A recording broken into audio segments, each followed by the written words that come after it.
आज के प्रचार का शीर्षक है यीशु कौन है? Who is Jesus? Christmas season is here, isn't it? It's very evident. Christmas का समय आ चुका है और ये दिख भी रहा है ना? And this is the only season when Christians really get into a festive mood. और ये साल का एक ऐसा समय है जब सच में मसीही लोग जो है उत्सव के माहौल में आ जाते हैं. When you go to their homes or institutions, you will often see a nativity scene showing the birth of a child. अगर आप अक्सर मसीहों के घर पर जाओगे या उनकी संस्थाओं में जाओगे तो आप नेटिविटी सीन को बना के रखे हुए वहां पर आप देखते हो, है ना? जहां पर एक सीन होगा जहां पर यीशु मसीह को दिखाया गया होगा, उसके माँ बाप होंगे, बाकी लोग उसके चारों ओर होंगे. सो एक नेटिविटी सीन जो है बना कर रखा होगा. यहाँ पर नहीं है, it's not there here today, but there is a nativity scene there. In that nativity scene, you will see shepherds, visitors, the child's parents and animals all focused on this newborn child lying in a manger. तो आप वहां पर उस scene के अंदर ये देखते हो कि चरवाहे और मुलाकात करने वाले लोग, उस बालक के माता पिता, यहां तक कि जानवर भी अपने ध्यान को इस बालक पर लगाए हुए हैं जिसका जन्म अभी हुआ है, जिसको चरनी में लिटाया हुआ है. If you ask the question, who is this child? It will stump even the most seasoned Christians. लेकिन अगर आप किसी सच्चे अनुभवी मसीहों को भी आप पूछ लो कि ये बालक है कौन, तो वो जो है शायद इसका जवाब पूरी तरीके से नहीं दे पाएंगे. Except for the answer that he is Jesus. इसके बस इतना ही शायद बोल पाएंगे कि ये यीशु मसीह है.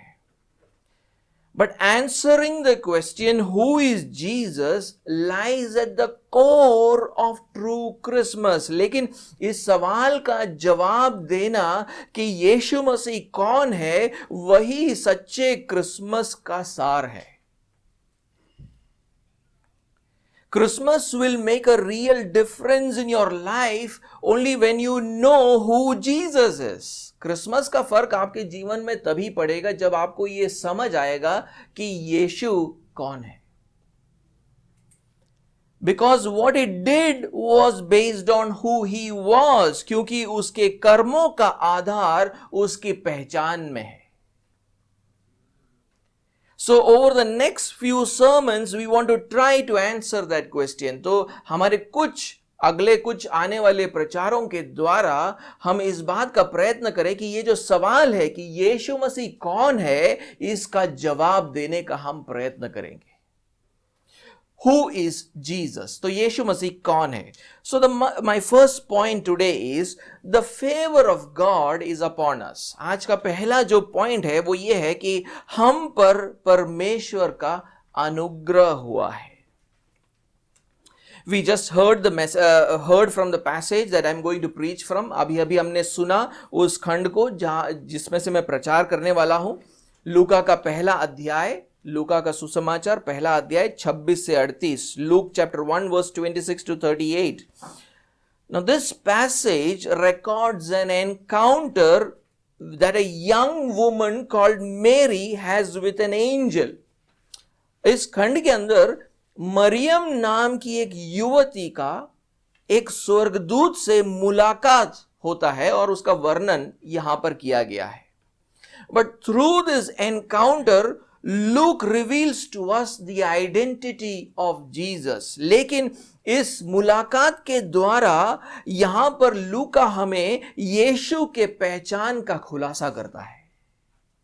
So I want you to focus on this passage. तो मैं चाहता हूं कि आप अपने ध्यान को इस खंड के ऊपर लगाएं. In verse 26, Luke begins by talking about the 6th month. 26वें आयत में लूका जो है शुरुआत ये बोलकर करता है कि एक 6वें महीने की बात कर वो अपने बातों की शुरुआत करता है. Is he talking about the 6th month of that year, क्या वो उस साल के छठवें महीने की बात कर रहा है? No, he is talking about the 6th month of Elizabeth's pregnancy. यहां पर नहीं, वो जो है उस साल के छठवें महीने की बात नहीं कर रहा है, बल्कि वो इलीशिबा नाम के एक स्त्री के गर्भ अवस्था के बारे में बात कर रहा है कि उसका गर्भ अभी 6 महीने का हो चुका है, उसका छठवां महीना चल रहा है, उसकी गर्भ अवस्था का छठवां महीना चल रहा है. Elizabeth was a relative of Mary, और इलीशिबा जो है मरियम की कुटुंबनी थी, उसी के कुटुंब से थी. Let us read that verse in its context. हम उस आयत को उसके संदर्भ में पढ़ेंगे. 24 से लेकर 26 तक पढ़ेंगे. Let's read 24 to 26. After these days, his wife Elizabeth conceived, and for 5 months she kept herself hidden, saying, Thus the Lord has done for me in the days when he looked on me to take away my reproach among people. In the 6th month, the angel Gabriel was sent from God to a city of Galilee named Nazareth. वहां पर ऐसा लिखा गया है, इन दिनों के बाद उसकी पत्नी इलीशिबा गर्भवती हुई और 5 महीने तक अपने आप को यह कह के छिपाए रखा, मनुष्यों में मेरा अपमान दूर करने के लिए प्रभु ने इन दिनों में कृपा दृष्टि करके मेरे लिए ऐसा किया है. 6वें महीने में परमेश्वर की ओर से जिब्राइल स्वर्गदूत गलील के नाजरत नगर में गया. So, when Elizabeth, who was going to the mother of John, going to be the mother of John the Baptist, was in the 6th month of her pregnancy. तो इलीशिबा जो बपतिस्मा देने वाले यूहन्ना की मां बनने वाली थी, वो अपने गर्भ के 6ठे महीने में थी, और तब जिब्राइल स्वर्गदूत को गलील प्रदेश के नाजरत में उसको भेजा जाता है. Now Nazareth was not even a city. अब ये जो नाजरत है वो एक शहर नहीं है, उसीलिए हिंदी अनुवाद सही ढंग से उसको नगर कहता है, शहर नहीं कहता है. इंग्लिश अनुवाद में शहर कहा गया है. But the Greek language does not have a separate word for city and town, so the same word is used. लेकिन यूनानी भाषा के अंदर शहर और नगर के लिए अलग अलग शब्द नहीं है, उसलिए एक ही शब्द का इस्तेमाल होता है. उसलिए कहीं पर कुछ लोग शहर बोलते हैं, कहीं पर लोग नगर बोलते हैं. And Luke's readers probably did not even know where Nazareth was. लेकिन लूका के पाठकों को शायद ये पता भी नहीं था कि ये जो नगर है वो है कहां पर. That is why he informs them that this town was located in Israel's northern region of Galilee. उसीलिए वो जो है उनको ये इंफॉर्मेशन देता है कि ये नगर इज़राइल के उत्तरी प्रदेश गलील में स्थित है. Now verse 27, 27वें आयत में verse 27 says that the angel Gabriel was sent to a virgin engaged to a man whose name was Joseph of the descendants of David, and the virgin's name was Mary. वहां पर वो कहता है 27वें आयत में कि एक कुंवारी के पास भेजा गया, ये इस स्वर्गदूत को एक कुंवारी के पास भेजा गया जिसकी मंगनी यूसुफ नामक दाऊद के घराने के एक पुरुष से हुई थी. उस कुंवारी का नाम मरियम था. Luke emphasizes that Mary was a virgin. अब लूका वहां पर जोर इस बात पर डालता है कि वो कुंवारी थी. He also says that she was engaged. वो ये भी बोलती है कि उसकी मंगनी हो चुकी थी. She was soon going to be married. उसका जल्द से उसका शादी भी होने वाला था.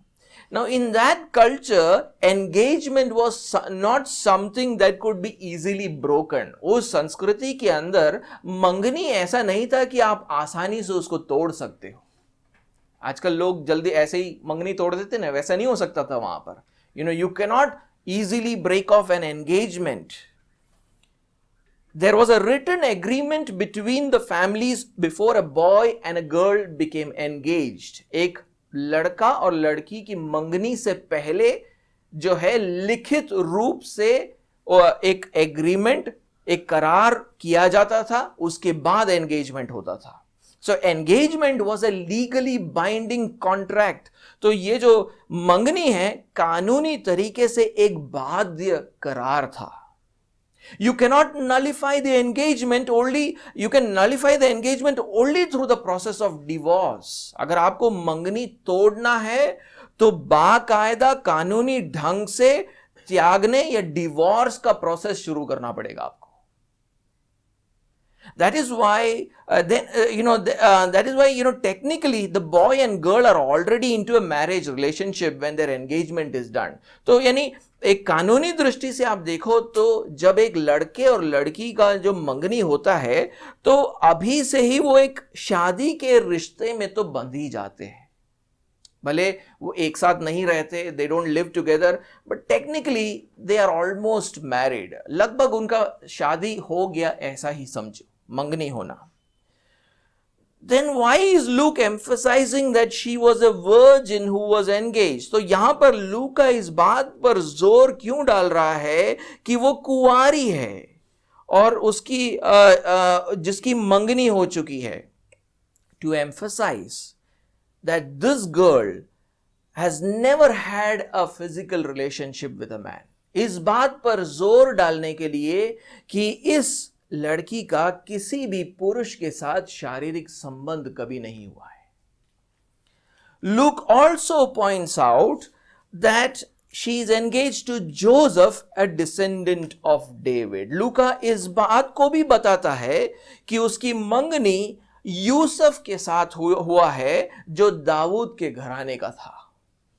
This is very important hint about Jesus's identity and I'll talk more about it in verse 32 and 33. और ये एक बहुत बड़ा संकेत है इस बात का कि यीशु मसीह का पहचान क्या है और उसके बारे में मैं और बात करूंगा 32वें और 33वें आयत के अंदर. But in verse 28 says that angel Gabriel says to Mary, Greetings favored one, the Lord is with you. लेकिन 28वें आयत में जिब्राइल स्वर्गदूत मरियम से कहता है, आनंद और जय तेरी हो जिस पर ईश्वर का अनुग्रह हुआ है, प्रभु तेरे साथ है. Now the word favored means to be graced by God. God has been gracious to her by choosing her for the privilege of bearing Jesus in her womb. परमेश्वर उसके प्रति अनुग्रहकारी रहा है क्योंकि उसे यीशु को उत्पन्न करने का सौभाग्य दिया गया है. And through this endowment of grace, God wanted to show her that He was with her. और इस अनुग्रह के देन के द्वारा परमेश्वर उसे कहना चाहता था कि वो उसके साथ है. That is why the angel tells Mary, the Lord is with you. इसीलिए स्वर्गदूत जो है मरियम से कहता है, प्रभु तेरे साथ है. Then in verse 29, Luke says that Mary was perplexed. वहां पर 29वें आयत में लूका कहता है कि मरियम घबरा गई. Because she would have been scared to see an angel. क्योंकि कोई भी व्यक्ति अगर एक स्वर्गदूत को देख ले तो जायज बात है कि वो कोई भी हो डर जाएगा. And also, why would an angel say that she was favored and that the Lord is with her? और एक स्वर्गदूत आकर ऐसी बातों को क्यों कहेगा कि तुझ पर अनुग्रह हुआ है और प्रभु तेरे साथ है? But the angel reassures her in verse 30 by saying, do not be afraid. And once again tells her, you have found favor with God. और 30वें आयत में इस स्वर्गदूत जो है उसे आश्वस्त करता है ये बोलकर कि भयभीत ना हो, परमेश्वर का अनुग्रह तुझ पर हुआ है. Mary conceived and bore Jesus in her womb because of the favor of God upon her. Maryam गर्भवती हुई और यीशु को उत्पन्न किया उसने क्योंकि परमेश्वर का अनुग्रह उस पर था. Mary was a privileged woman to be able to do that. Maryam इस कारण विशिष्ट थी.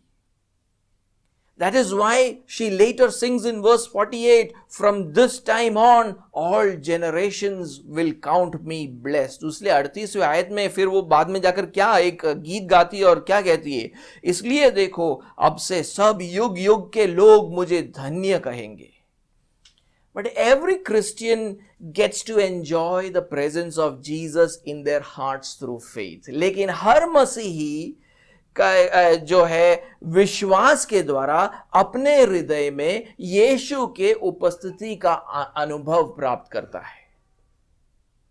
We experience the presence of Jesus with us when we put our faith in him. जब हम यीशु मसीह पर विश्वास करते हैं तो हम हमारे हृदयों में उस विश्वास के द्वारा यीशु मसीह की उपस्थिति का अनुभव करते हैं. We experience the presence of Jesus with us when we put our faith in him. Like Mary, this privilege was given to us because God has put his favor on us. Maryam के जैसे ही हम भी इस सौभाग्य का अनुभव करते हैं कि यीशु हमारे साथ है, यीशु हम में है, क्योंकि परमेश्वर का अनुग्रह हम पर हुआ है.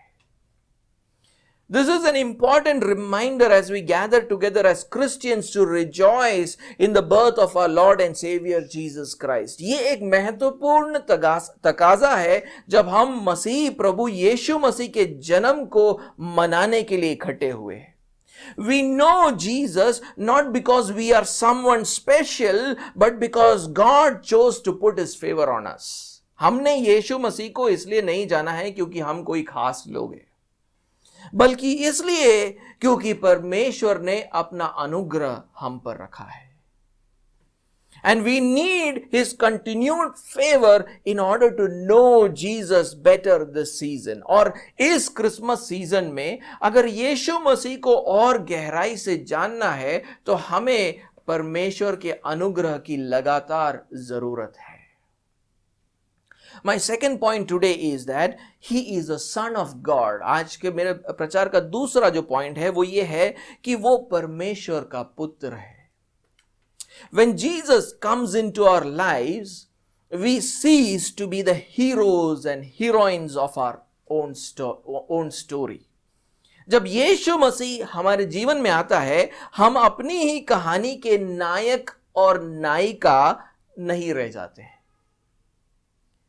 And we see that clearly in this passage, और उसको हम स्पष्टता के साथ इस खंड के अंदर देखते हैं. The protagonist in the story is not Mary. यहां पर इस कहानी का प्रमुख पात्र मरियम नहीं है. Angel Gabriel introduces the true hero of this passage in verse 31 and verse 32. जिब्राइल स्वर्गदूत इस खंड के सच्चे नायक का परिचय हमसे करवाता है 31वें आयत और 32वें आयत में. Let us read it. हम उसको पढ़ेंगे. 31 और 32 का पहला भाग, verse 31 and the first part of verse 32. And behold, you will conceive in your womb and bear a son, and you shall call his name Jesus. He will be great and will be called the Son of the Most High. स्वर्गदूत ने उसे कहा, हे मरियम भयभीत ना हो, क्योंकि परमेश्वर का अनुग्रह तुझ पर हुआ है. देख, तू गर्भवती होगी और तेरे एक पुत्र उत्पन्न होगा. तू उसका नाम यीशु रखना. वह महान होगा और परम प्रधान का पुत्र कहलाएगा. It would have been shocking for a virgin to hear from an angel that she will conceive, bear a son, and she should call him Jesus.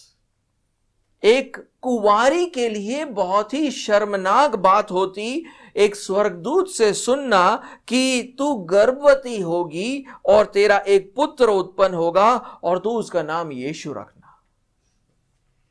The angel will later explain how she will conceive and give birth to a son. स्वर्गदूत जो है फिर उसके बाद हमें बताएगा कि वो कैसे गर्भवती होगी और एक पुत्र को उत्पन्न करेगी. But it was shocking news for Mary. लेकिन मरियम के लिए बहुत ही शर्मनाक बात थी. But here the answer to the question, who is Jesus, begins to take center stage. लेकिन अब यहां पर उस सवाल, वो जो सवाल है कि यीशु कौन है, एक अहम स्थान यहां से लेने लगता है. The angel first tells Mary that the child to be born was to be named Jesus. स्वर्गदूत मरियम से कहता है कि जन्म लेने वाले बालक का नाम यीशु रखना. In Hebrew, the word Jesus is Joshua. इब्रानी भाषा के अंदर यीशु जो नाम है वो है यहोशू. And it means the Lord is salvation. और उसका मतलब है प्रभु ही उद्धार है. Why was this name given to this child? इस बालक को ये नाम क्यों दिया गया? यीशु. Why the name Jesus? In the Gospel of Matthew, an angel appeared to Mary's husband Joseph in a dream and tells him to name this child Jesus. मत्ती के सुसमाचार में भी एक स्वर्गदूत मरियम के पति यूसुफ के सामने आकर कहता है कि उस बालक का नाम यीशु रखना. But there he also gives a reason why he should name Jesus. लेकिन वहां पर वो ये कारण भी देता है कि उसका नाम यीशु क्यों होना चाहिए था. Let us read Matthew chapter 1 and verse 21. आइए हम मत्ती का पहला अध्याय और उसका 21वां आयत पढ़े. Matthew chapter 1 and verse 21. Matthew chapter 1 verse 21, मत्ती का पहला अध्याय 21वां आयत. She will bear a son and you shall call his name Jesus. Now see the reason. For he will save his people from their sins. वह पुत्र जनेगी और तू उसका नाम यीशु रखना. क्यों रखना है यीशु नाम? क्योंकि वह अपने लोगों का उनके पापों से उद्धार करेगा. The reason the child is to be named Jesus is that he will save his people from their sins. बालक का नाम यीशु रखने का कारण यह था कि वो अपने लोगों का उनके पापों से उद्धार करेगा. The Bible says that every human being is under the bondage of sin. Bible हमें सिखाता है कि हर एक मनुष्य पाप के दासत्व में है. And the wages of sin is death. और पाप का वेतन हर एक मनुष्य के लिए मृत्यु है, यानी अनंत मृत्यु. And that is eternal death or the wrath of God. इसको हम परमेश्वर का क्रोध भी कह सकते हैं. And no human being can save himself from this bondage and its consequence. और कोई भी मनुष्य अपने आप को इस दासत्व से नहीं बचा सकता है, ना ही उसके परिणाम से बच सकता है. We need help from someone. हमें किसी के मदद की जरूरत है. But who can save us from God himself? लेकिन परमेश्वर से ही हमें कौन बचा सकता है? क्योंकि हमारे लिए सबसे बड़ा खतरा तो परमेश्वर का क्रोध है. The biggest danger for any human being is the wrath of God. परमेश्वर से कौन हमें बचा सकता है? Who can save us from God himself? Which means we can be saved from the wrath of God only if God is gracious to us. हम परमेश्वर के क्रोध से तभी बच सकते हैं अगर परमेश्वर हम पर अनुग्रह करे तो. And God has been gracious to us through Jesus Christ. और परमेश्वर हम पर अनुग्रहकारी हुआ यीशु मसीह के द्वारा. He sent Jesus to save us from our sins. उसने अपने पुत्र यीशु को भेजा हमको हमारे पापों से बचाने के लिए. That is why his name is Jesus, which means the Lord is salvation. उसीलिए उसका नाम यीशु है, जिसका मतलब है प्रभु ही उद्धार है. But the question still remains, who is Jesus that he can save us from eternal death, the wrath of God? लेकिन सवाल फिर भी खड़ा है कि ये यीशु है कौन जो हमें अनंत मृत्यु या परमेश्वर के क्रोध से बचा लेगा.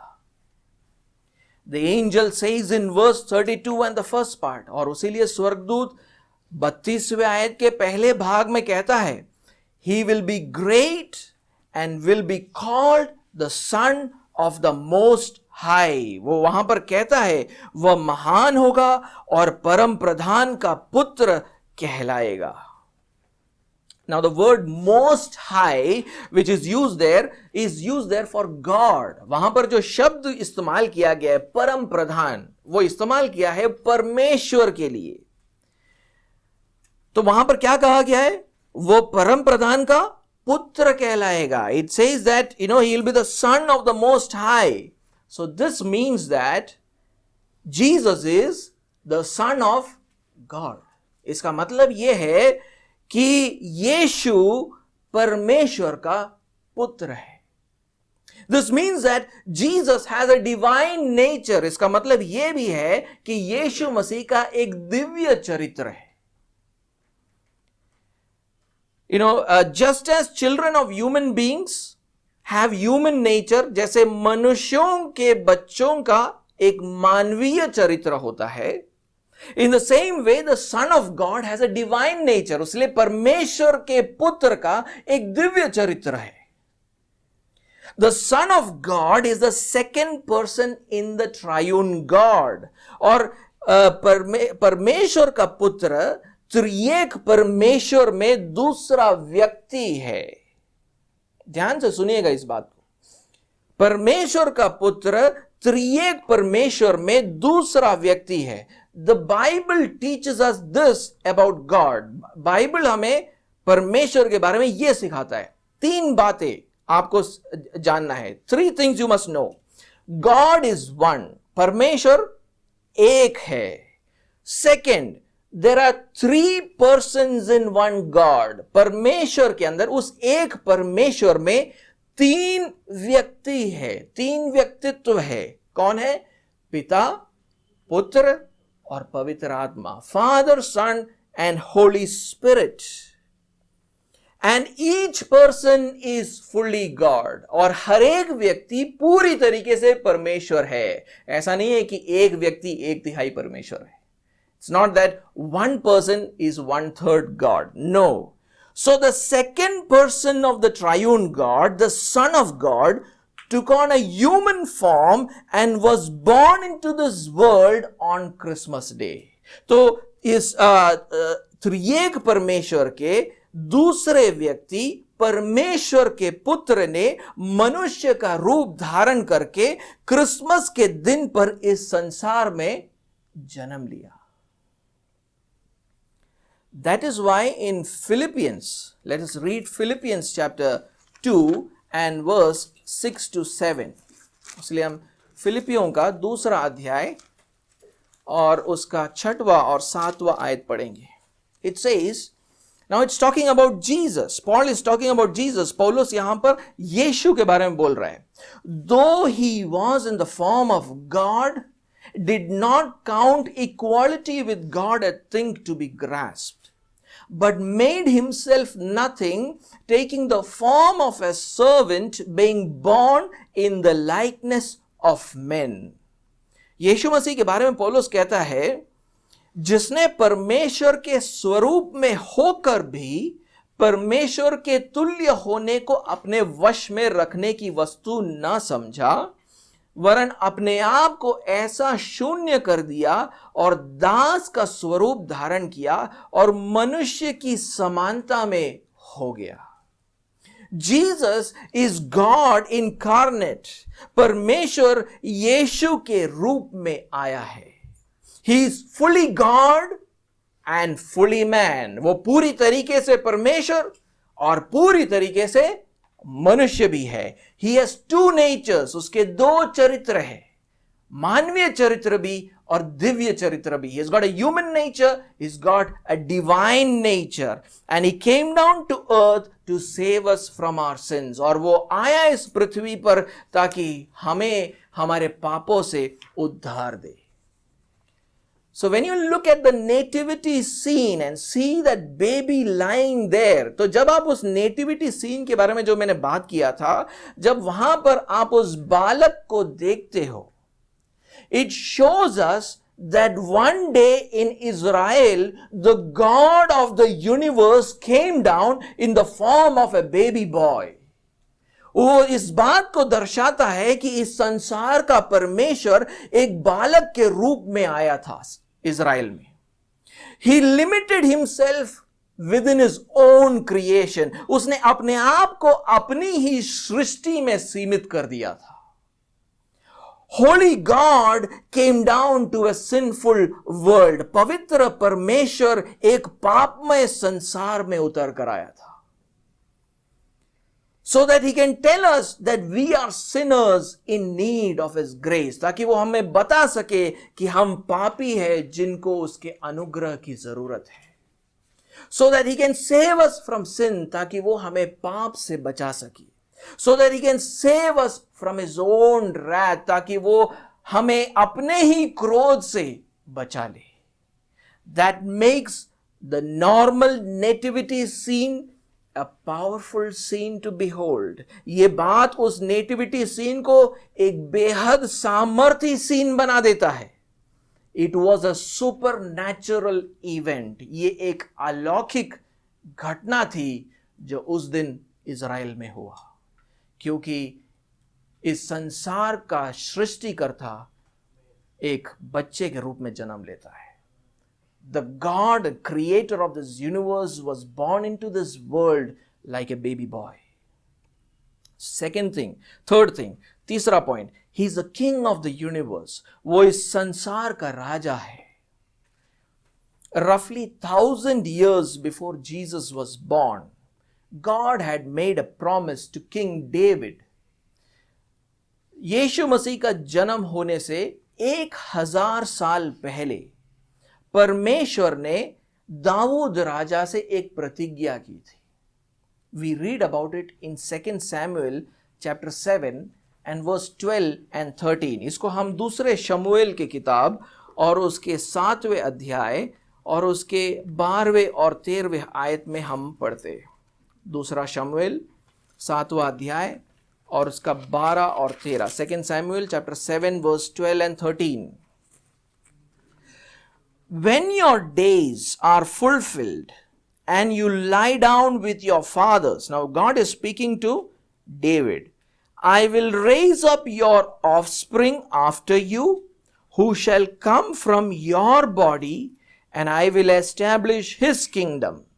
He shall build a house for my name, and I will establish the throne of his kingdom forever.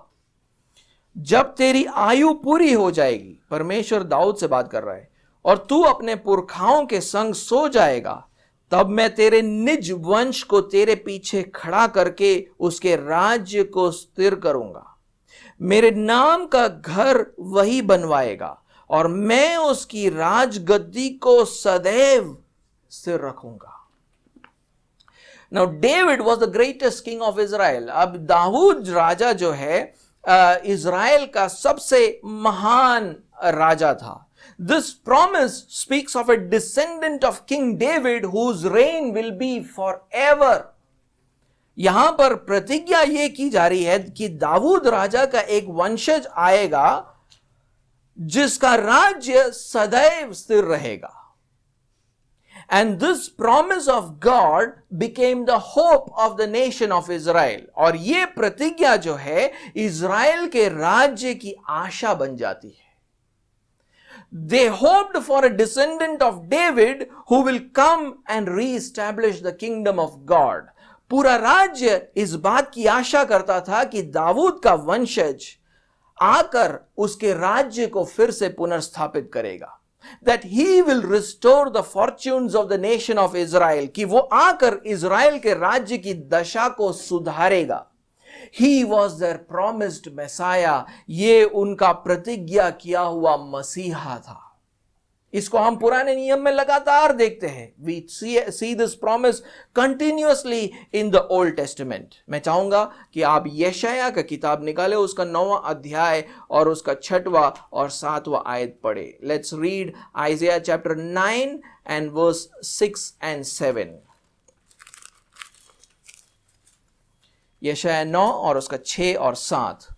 For to us a child is born, to us a son is given, And the government shall be upon his shoulder, and his name shall be called Wonderful Counselor, Mighty God, Everlasting Father, Prince of Peace. Of the increase of his government and of peace there will be no end, on the throne of David and over his kingdom, to establish it and to uphold it with justice and with righteousness from this time forth and forevermore.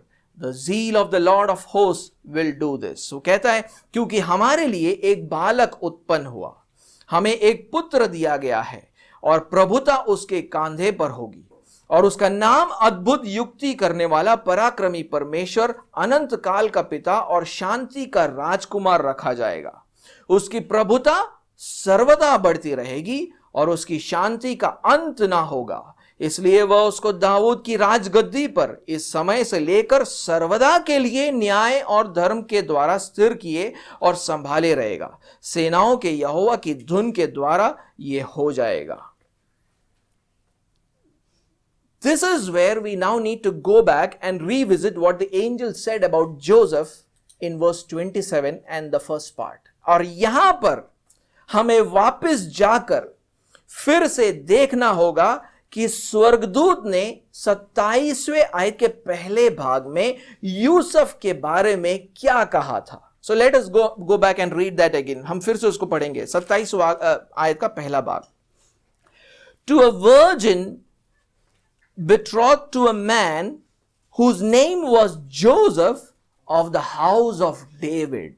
कहता है एक कुंवारी के पास भेजा गया जिसकी मंगनी यूसुफ नामक दाऊद के घराने के एक पुरुष से हुई थी। This means that Jesus was born into the family of David. इसका मतलब है कि यीशु का जन्म दाऊद के घराने में हुआ था। Could he be that promised descendant whose reign will be forever? क्या ऐसा हो सकता है कि प्रतिज्ञा किया हुआ वो वंशज जिसका राज्य हमेशा के लिए स्थिर रहेगा, ये वही है? Could he be the promised Messiah of Israel who will restore the fortunes of the nation of Israel? क्या ये हो सकता है कि ये वही प्रतिज्ञा किया हुआ इज़राइल का मसीहा है जो इस्राएल के राज्य की दशा को सुधारेगा? Yes, he is the one. ये वही है जिसकी आशा पूरा राज्य इज़राइल कर रहा था. The whole of Israel was waiting for him. That is why the angel tells Mary. उसी लिए देखो स्वर्गदूत मरियम से क्या कहता है. 32वां आयत का दूसरा भाग और 33वां आयत. Let's read the second part of verse 32 and verse 33. What does he say there?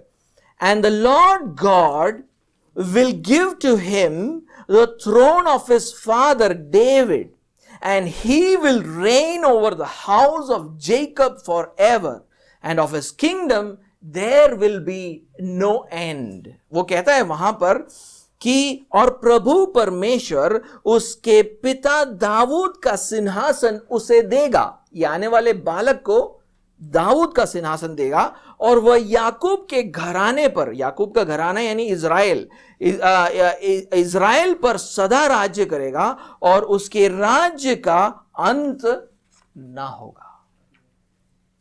When Jesus came to earth, the people of Israel wanted only a political Messiah. लेकिन यीशु मसीह जब इस पृथ्वी पर आते हैं तो इज़राइल के लोगों को सिर्फ एक राजनैतिक मसीहा चाहिए था. Someone who will rescue them from the rule of the Romans and establish a physical kingdom. कोई ऐसा चाहिए था मसीहा जो उनको रोमियों के राज से बचाए और एक शारीरिक राज्य को स्थापित करे. But Jesus had not come to do that. लेकिन यीशु मसीह वो करने के लिए नहीं आया था. But Jesus, he had come to first establish a spiritual kingdom. वो पहले जब आया इस पृथ्वी पर वो एक आत्मिक राज्य को स्थापित करने आया था. The kingdom of God, इसको हम परमेश्वर का राज्य कहते हैं. He came to rescue his people from the bondage of sin. वो आया अपने लोगों को पाप के दासत्व से बचाने के लिए. He accomplished that on the cross. और उसने उसको पूरा किया क्रूस पर. He took upon himself the sins of his people. उसने अपने ही लोगों के पापों को अपने कंधों पर उठा लिया. And he absorbed the wrath of God on their behalf. और उनके जगह पर खड़े होकर परमेश्वर के क्रोध जो उन पर गिरना चाहिए था उसने अपने आप के ऊपर ले लिया. The price of their sins was paid. उनके पापों का दाम उसने चुका दिया. And those who hear this gospel and believe on him, their sins will be forgiven. और जो इस सुसमाचार को सुनकर उस पर विश्वास करते हैं उनके पापों की क्षमा हो जाती है. Sin has no more claim over their lives. अब उनके जीवनों पर पाप का कोई दावा बच नहीं गया है. They are declared righteous before God. उनको परमेश्वर के सामने धर्मी ठहराया जाता है. The threat of God's wrath or eternal death is removed. परमेश्वर के क्रोध अनंत मृत्यु का जो खतरा हमारे ऊपर ठहरा हुआ था उसको हटा दिया जाता है. And they become the kingdom of God. और हम जो है परमेश्वर के राज्य के भाग बन जाते हैं. And God vindicated Jesus' work on the cross by raising him from the dead. और परमेश्वर ने यीशु को मृत्यु से जिलाकर क्रूस पर उसके कार्य को सही ठहराया. And he was declared to be the king of this universe. और उसको मृत्यु से जिलाकर इस संसार का राजा घोषित किया. I want you to read 2 verses. मैं जाता हूं कि 2 आयतों को पढ़े. बहुत बार पढ़ चुके, फिर से एक और बार पढ़ेंगे. Philippians chapter 2 verse 8 to 11. फिलिपियों का दूसरा अध्याय 8 से 11. This talks about how Jesus is made the king of the universe. ये बात करता है कि कैसे यीशु मसीह को इस संसार का राजा बनाया गया है. And being found in human form, he humbled himself by becoming obedient to the point of death, even death on a cross. Therefore, God has highly exalted him and bestowed on him the name that is above every name, so that at the name of Jesus, every knee should bow in heaven and on earth and under the earth, and every tongue confess that Jesus Christ is Lord to the glory of God the Father. वो कहता है मनुष्य के रूप में प्रकट होकर अपने आप को दीन किया, यहां तक आज्ञाकारी रहा कि मृत्यु, हां क्रूस की मृत्यु भी सह ली. इस कारण परमेश्वर ने उसको अति महान भी किया और उसको वह नाम दिया जो सब नामों में श्रेष्ठ है, कि जो स्वर्ग में और पृथ्वी पर और पृथ्वी के नीचे है वे सब यीशु के नाम पर घुटना टेके और परमेश्वर पिता की महिमा के लिए हर एक जीभ अंगीकार कर ले कि यीशु मसीह ही प्रभु है. एक और आयत पढ़ेंगे. Let's read Ephesians chapter 1 verse 20 to 22. एफेसियों का पहला अध्याय 20 से लेकर 22. That he worked in Christ. It is talking about God's power that he worked in Christ when he raised him from the dead and seated him at his right hand in the heavenly places, far above all rule and authority and power and dominion, and above every name that is named, not only in this age, but also in the one to come. And he put all things under his feet and gave him as head over all things to the church. वहां लिखा है जो उसने मसीह में किया कि उसको मरे हुओं में से जिलाकर स्वर्गीय स्थानों में अपनी दाहिनी ओर सब प्रकार की प्रधानता और अधिकार और सामर्थ और प्रभुता के और हर एक नाम के ऊपर जो न केवल इस लोक में पर आने वाले लोक में भी लिया जाएगा बैठाया, और सब कुछ उसके पांवों तले कर दिया और उसे सब वस्तुओं पर शिरोमणि ठहराकर कलीसिया को दे दिया. Jesus is the king of this universe. यीशु मसीह इस संसार का राजा है. And he is going to come back. और वो वापस आने वाला है. And at his second coming, the kingdom of God will be consummated. और उसके दूसरे आगमन पर परमेश्वर के राज्य को संपूर्ण किया जाएगा. It will not just be a spiritual kingdom, but it will also be a physical kingdom. और जब वो आएगा तब वो एक आत्मिक राज्य ही नहीं पर एक शारीरिक राज्य भी होगा. He will rule from Jerusalem over everything. वो यरूशलेम से सारे संसार पर राज्य करेगा. And we who believe in him will be his people forever. और जो कोई उस पर विश्वास करते हैं वो उसके लोग होंगे. We are the true Israel, the house of Jacob, over whom Jesus will reign forever. हम वो याकूब के घराने हैं, हम वो सच्चे इज़राइल है जिस पर यीशु मसीह राज्य करेगा. And we will enjoy the blessings of his kingdom forever. और हम उसके राज्य के आशीषों को हमेशा हमेशा के लिए उसका अनुभव करेंगे. So going back to the nativity scene, उस nativity scene में वापस जाते हुए, it represents the fulfillment of the promise of God.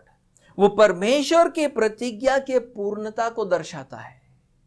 It was a historical event. It was not just a supernatural event. It was a historic event. वो सिर्फ एक अलौकिक घटना नहीं पर एक ऐतिहासिक घटना भी थी. In history, many kings and politicians have promised to make our lives better. इतिहास में बहुत से राजा, बहुत से राजनेता आकर हमको ये कह कर गए कि हम आपकी जिंदगी को सुधारेंगे. But sadly, the root cause of all our problems was our sinful condition. लेकिन अफसोस हमारे लिए ये था कि हमारी समस्या बाहरी नहीं थी बल्कि हमारी आत्मिक दशा थी. And the only king who has the power to transform our spiritual condition is Jesus. और अगर कोई भी हमारे आत्मिक स्थिति को बदल सकता है तो वो यीशु है. And the place to begin for us is to bow our knees before him. और हम इस बात से शुरुआत कर सकते हैं कि हम उसके सामने अपने घुटनों को टिकाएं. Accept that he is the son of David, the promised Messiah from God who came and died on the cross to save us from our sins. इस बात का अंगीकार करे कि वो दाऊद का पुत्र है, उस प्रतिज्ञा किया हुआ मसीहा है और जो आकर क्रूस पर मरकर हमें हमारे पापों से बचाता है. If we do that, we become his people. अगर हम इसको करेंगे हम उसके लोग हो जाते हैं. If we reject him, we become his enemies. अगर हम उसको ठुकराते हैं आज तो हम उसके दुश्मन बन जाते हैं. In the end, his enemies will also have to bow his knees before him. आखिर में तो दुश्मनों को भी उसके सामने घुटने टेकना होगा. But at that time, only as a defeated enemies suffering his wrath. लेकिन उस समय हम पराजित दुश्मनों की तरह होंगे जो उसके क्रोध को सहेंगे. My fourth point, he is holy. चौथा point, वो पवित्र है. Mary was listening to this good news, but she had one big conundrum. Maryam जो है इस सुसमाचार को सुन रही थी लेकिन उसके मन में एक बड़ी समस्या थी. She asked the angel in verse 34. वो 34वें आयत में स्वर्गदूत से पूछती है, How can this be since I am a virgin? ये कैसे होगा, मैं तो पुरुष को जानती ही नहीं. The angel solves this problem. और स्वर्गदूत जो है इस समस्या का समाधान लाता है. He says in verse 35 and the very first part, और वो 35वें आयत के पहले भाग में कहता है, The Holy Spirit will come upon you. It says the Holy Spirit will come upon you and the power of the Most High will overshadow you. वहां पर लिखा है पवित्र आत्मा तुझ पर उतरेगा और परम प्रधान की सामर्थ तुझ पर छाया करेगी. Jesus was conceived in Virgin Mary's womb through God's power by the Holy Spirit. पवित्र आत्मा से परमेश्वर के सामर्थ के द्वारा यीशु कुंवारी मरियम के गर्भ में उत्पन्न होता है। दिस इज वेरी इंपॉर्टेंट, यह बहुत ही महत्वपूर्ण बात है। Jesus was not conceived by the effort of two human beings. दो मनुष्यों के कारण यीशु मसीह उत्पन्न नहीं हुआ था। Because we had learned in our study of the doctrine of man that we receive a soul and body corrupted by sin because it comes from sinful parents. क्योंकि मनुष्य की शिक्षा के अध्ययन में हमने यह सीखा था कि हम एक पापमय प्राण और शरीर को पाते हैं क्योंकि हम हमारे पापमय माता पिता से इसको पाते हैं। But Jesus did not receive a soul and body corrupted by sin. लेकिन यीशु मसीह ने एक पाप से भ्रष्ट हुआ प्राण और शरीर को नहीं पाया था, because he received soul and body from the Holy Spirit, क्योंकि उसने अपने प्राण और शरीर को पवित्र आत्मा से पाया था। This means that Jesus was born sinless. इसका मतलब यह है कि यीशु मसीह निष्पाप जन्मा था। ही इज होली, वो पवित्र है। That is why the angel says in verse 35 and the second part, therefore the child to be born will be called holy, the Son of God. उसीलिए वहां पर 35वीं आयत के दूसरे भाग में वो बोलता है, इसलिए वह पवित्र जो उत्पन्न होने वाला है परमेश्वर का पुत्र कहलाएगा। वो पवित्र है।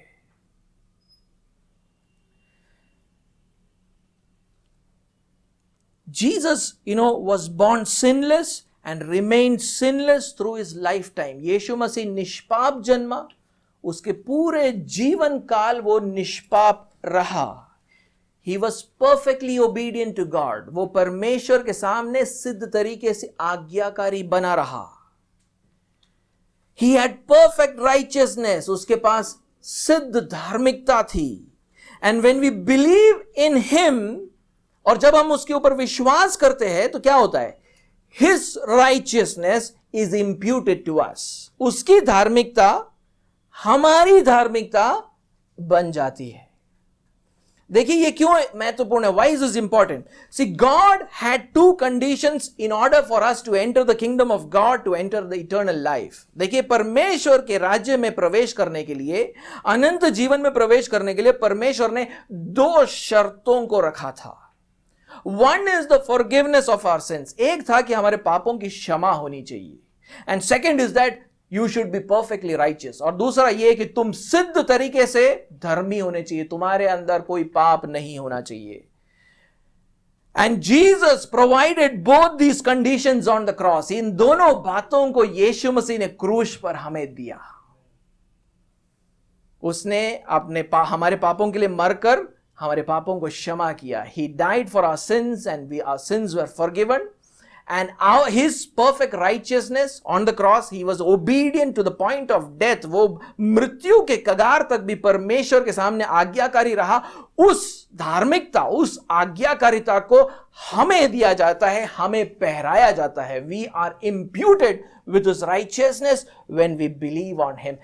इस तरीके से हम परमेश्वर के राज्य में प्रवेश करते हैं। This is how we enter into the kingdom of God through faith in what Jesus has done on the cross. इस पर विश्वास करके कि यीशु मसीह ने हमारे लिए क्रूस पर क्या किया है।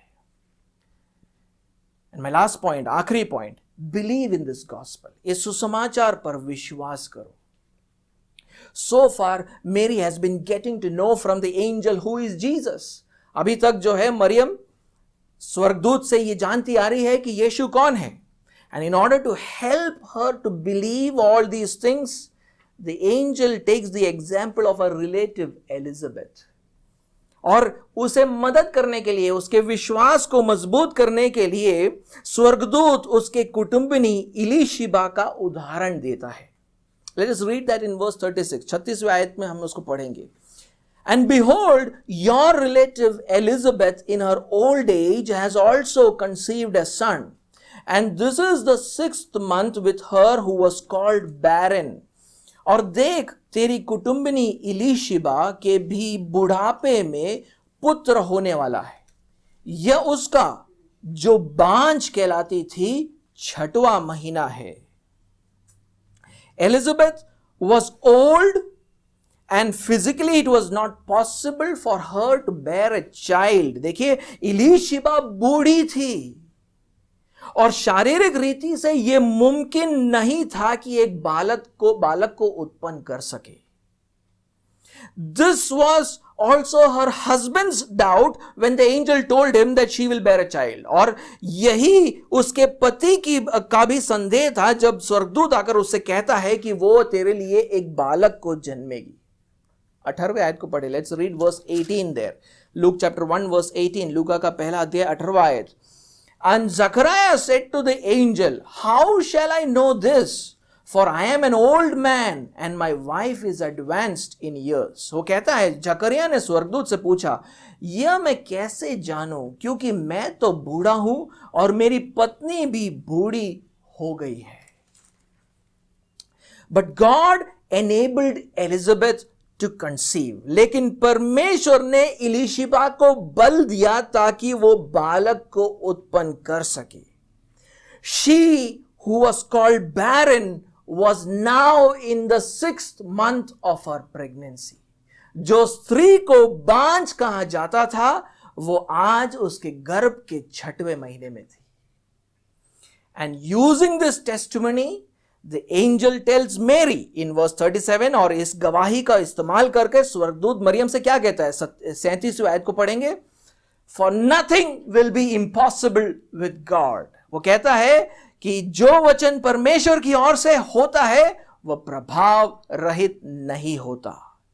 If God could make old and barren Elizabeth to conceive, अगर परमेश्वर एक बूढ़ी और बांझ इलीशिबा से बालक उत्पन्न करवा सकता है, then nothing is impossible with him. तो उस परमेश्वर के लिए कुछ भी नामुमकिन नहीं है। God could do great things with Mary. वो कहना ये चाहता था, स्वर्गदूत ये कहना चाहता था कि तेरे साथ भी परमेश्वर महान कार्यों को करेगा। Even miraculously conceive a baby in her womb by using his power. यहां तक कि अपने सामर्थ का इस्तेमाल करके उसके गर्भ में एक बालक को उत्पन्न करवा सकता है। Mary responds to the angel in verse 38 and the very first part. See what she says. Maryam जो है इसका उत्तर देती है 38वीं आयत के पहले भाग में। She says, Behold, I am the servant of the Lord. Let it be to me according to your word. वो कहती है, देख मैं प्रभु की दासी हूं, मुझे तेरे वचन के अनुसार हो। Mary quietly submits to God's will as a slave girl would obey her master. Maryam शांतिपूर्वक अपने आप को परमेश्वर के इच्छा के अधीन कर देती है, जैसे एक दासी अपने स्वामी के आज्ञा को मानती है। This was the sign of her faith. ये उसके विश्वास का चिन्ह था। And that is why when she met Elizabeth, see what Elizabeth tells about Mary in verse 45. इसलिए जब वो इलीशिबा से जाकर मिलती है, देखो इलीशिबा मरियम के बारे में 45वीं आयत में क्या कहती है। And blessed is she who believed that there would be a fulfillment of what was spoken to her from the Lord. धन्य है वह जिसने विश्वास किया कि जो बातें प्रभु की ओर से उससे कही गई वे पूरी होंगी। When you believe that Jesus is the Son of God and the King of this universe, जब आप विश्वास करते हो कि यीशु मसीह परमेश्वर का पुत्र है और इस संसार का राजा है, that he was holy and he proved his perfect holiness by remaining obedient to the point of death on a cross, कि वो पवित्र था और उसने अपने सिद्ध पवित्रता को साबित किया क्रूस पर मृत्यु को सहकर, that through that sacrifice he paid the price for our sins and gave us his righteousness, कि उसके उस बलिदान के द्वारा हमें पापों की क्षमा मिली है, हमारे पापों का दाम चुकाया गया है और हमें उसकी धार्मिकता मिली है। When we believe these things, we are believing on the gospel. जब हम इन बातों के ऊपर विश्वास करते हैं, हम सुसमाचार के ऊपर विश्वास कर रहे हैं। And we are called blessed, उसीलिए हमको धन्य कहा गया है। Because through faith in Jesus Christ we have every spiritual blessing in God. Yeshu Masih के ऊपर विश्वास करने के द्वारा हर एक आत्मिक आशीष परमेश्वर हमें देता है। But faith does not mean just blessings, but also a willingness to face sufferings. विश्वास का मतलब सिर्फ ये नहीं कि सिर्फ आशीषें ही मिलेंगी, लेकिन एक इच्छा हम व्यक्त करते हैं कि हम दुख उठाने के लिए भी तैयार हैं। As a virgin conceiving a child, Mary could have faced the death penalty for adultery. एक कुंवारी होने के कारण अगर वो गर्भवती होती है तो व्यभिचार के लिए उसको मार दिया जाना चाहिए था। Although the death penalty for adultery was not practiced very often in those times, she could at least face a lifetime of shame. उन दिनों में ये जो व्यभिचार के लिए मार जो देना है वो इतना प्रचलित नहीं था, लेकिन फिर भी अगर उसको मार भी नहीं दिया होता तो भी जिंदगी भर इसका दब्बा, ये शर्म को उसको लेकर चलना पड़ता कि जब कुंवारी थी वो गर्भवती हुई। That she became pregnant when she was a virgin. In fact, her to-be husband Joseph got ready to divorce her. यहां तक कि उसका होने वाला पति यूसुफ उसको त्यागने के लिए तैयार हो रहा था। उसके बारे में हम अगले हफ्ते देखेंगे। We'll look at it next week. Faith in Jesus and the gospel means that we are willing to suffer for Jesus. सुसमाचार पर, यीशु मसीह पर विश्वास करने का मतलब ही यह है कि हम उसके लिए दुख उठाने के लिए तैयार हैं। Like him we suffer for the good of others. दूसरों के लिए हम दुख उठाते हैं, so that they can also come to know about the love of God through Jesus Christ, ताकि वो भी परमेश्वर के उस प्रेम को जान सके जो यीशु मसीह के द्वारा हम तक पहुंची है। When Jesus comes into our hearts, we are filled with great joy. जब यीशु मसीह हमारे हृदय में आता है, हमारा जीवन जो है आनंद से भर जाता है। And that is the joy of Christmas, और वही क्रिसमस का आनंद है। And it comes from knowing that the Son of God and the King of the universe now dwells in our hearts through faith. और वो इस बात से, वो आनंद इस बात से आता है, ये जानकर कि परमेश्वर का पुत्र और इस संसार का राजा जो है विश्वास के द्वारा हमारे हृदय में बसता है। By knowing that he has saved us from the bondage of sin, ये जानकर कि वो हमें पाप के दासत्व से बचाता है।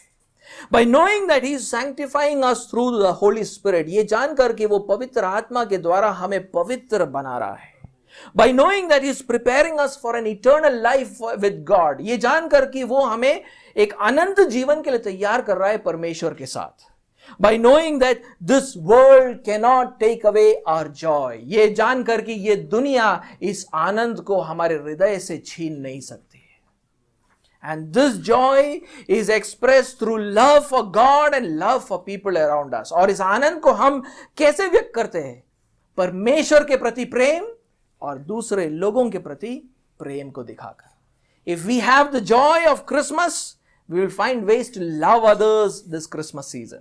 अगर हमारे अंदर क्रिसमस का आनंद है तो हम तरीके ढूंढेंगे कि हम दूसरों को कैसे इस प्रेम को दर्शाएं इस क्रिसमस सीजन में। So may this Christmas bring much joy and love in Christ Jesus. मेरी यही प्रार्थना है कि यीशु मसीह के द्वारा इस क्रिसमस पर बहुत आनंद और प्रेम हो हमारे बीच में।